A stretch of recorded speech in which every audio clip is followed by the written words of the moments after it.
Welcome to the programme. Psychologists working with refugees and migrants on the Greek island of Lesbos have told the BBC they're seeing an increasing number of children self-harming and attempting suicide. There's been a spike in refugees arriving on the Aegean Islands in recent months. The vast majority are fleeing countries of conflict. Almost 18,000 people are living at the Moria camp on Lesbos. It was made for just 2,000 people.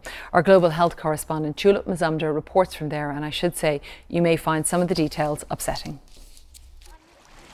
This is no place for a child, and yet Moria camp is home to more than 7,000 of them. The vast majority of these children have fled war-torn countries and arrived here in Europe, a place, supposedly, of humanity, safety and security. Okay, let's go together. At the nearby children's clinic, a mental health emergency is unfolding. A 17-year-old boy slashed himself across his chest and arms overnight. His friend has brought him in. But just ask him if we can talk to her.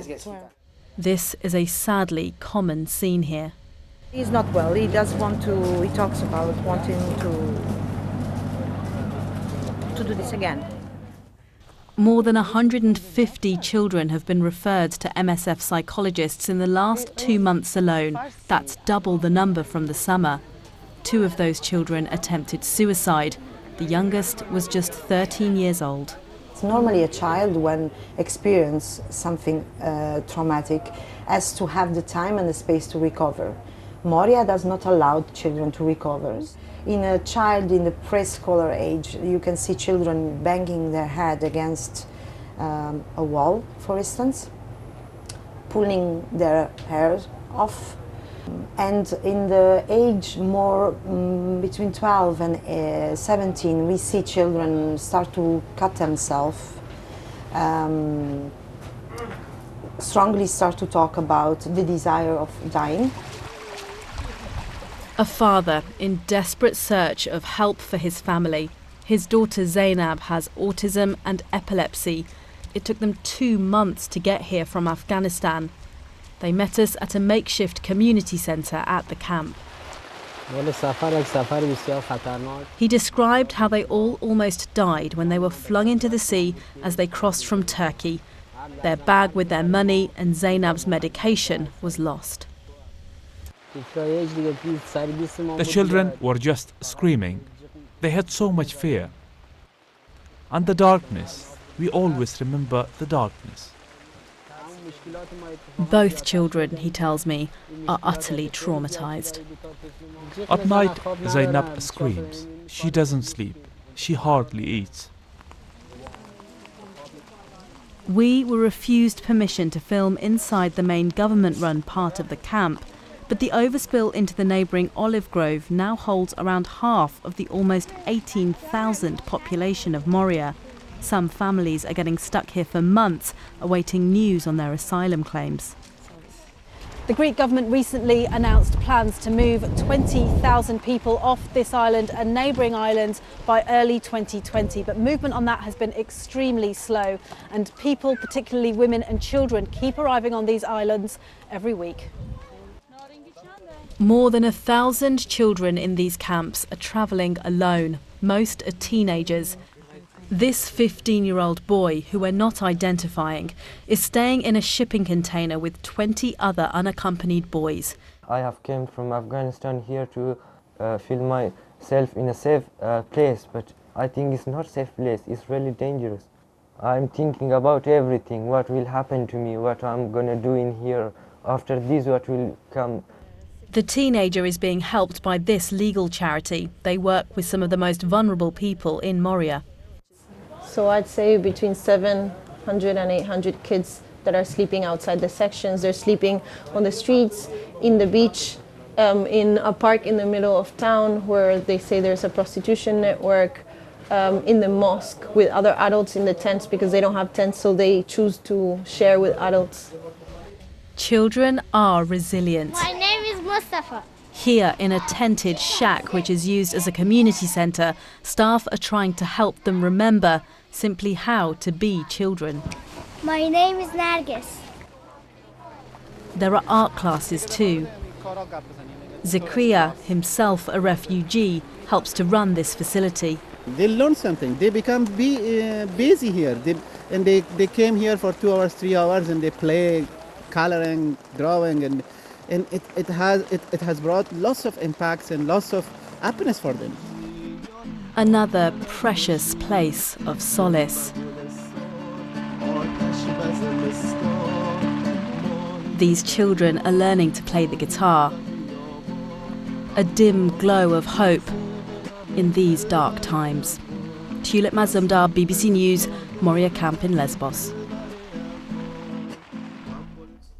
Well, I'm joined now by Panos Vostanis, a Professor of Child and Adolescent Mental Health at the University of Leicester here in the UK. Good to have you with us, Professor. I mean, some of the stories we're hearing there are very shocking about what children are going through. We're also hearing about this global refugee forum that's taking place today.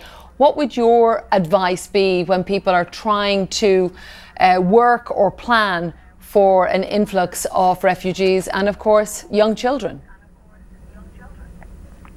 Well, clearly there are wider political and economical issues about the influx of refugees there, but focusing on our remit here and the stories we heard, you may be surprised to hear I was born on the island of Lesbos a long time ago.